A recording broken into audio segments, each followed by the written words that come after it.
Welcome back to Tool Talk and Tips. Today we're going to talk about an obscure tool that I'd be willing to bet some of you don't even know exists, or maybe know it exists but don't know what it's called. This is called a Surform. Now it looks like this really crazy looking rasp, and that's exactly what it is. But don't click off just yet. Stick around. I'm going to show you how handy having a tool like this in the shop can be. You add this with a couple of sanding boards, we'll talk about those too, you can get some really wild results really quick. Over the years, I've spent a lot of hours behind a Surform. It's kind of funny the places where it pops up and comes in handy. It excels at removing large amounts of material when you're forming or shaping something. Now, you can use an angle grinder with the sanding disc in it, but it takes a lot of practice to get the kind of results you can get very easily with the Surform. This is especially great when you're doing large swooping contours like I am here.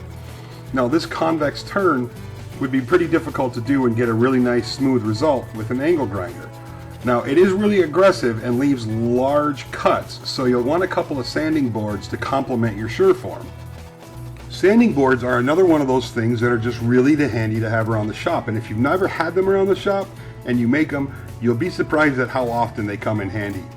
Now, to make some sanding boards, I usually use 3" by 24" sanding belts for a belt sander. I buy those sizes because they're a little bit cheaper than the 4" ones.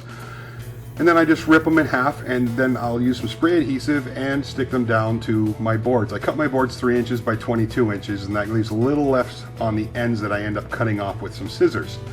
Now, I usually have an 80 grit and a 120 grit sanding board laying around the shop.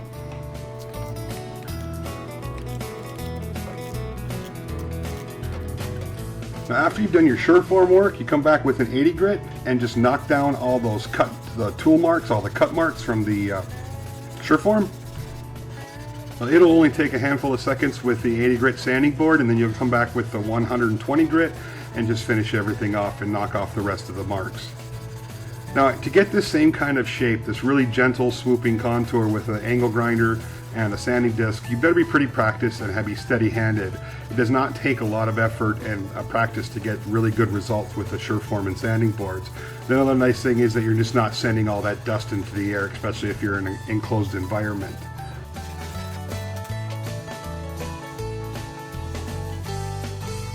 A couple more things that a Surform is great for is if you're knocking down a half lap, cutting out a half lap, we've all been there. Instead of trying to chisel it out nice and flat, just bring your Surform in and run it down real quick. It just takes a couple of seconds and you get a really nice results with that. And then also, if you're out on a job site somewhere, or you're in a place where you don't have power and you just want to knock an edge down, where you might use a router, a Surform can do it in just a few minutes. That with a sanding board, and you'd be surprised at the results that you can get. You get these really nice, long, consistent results because the Surform has that long body. Now, if you're one of those people that have used a Surform other than auto body work, I'd be interested to hear what you use it for. Leave a comment in the comment section below. Thank you very much for watching today. If you like this video, please give it a thumbs up, and we'll talk to you soon. Subscribe, your word will thank you.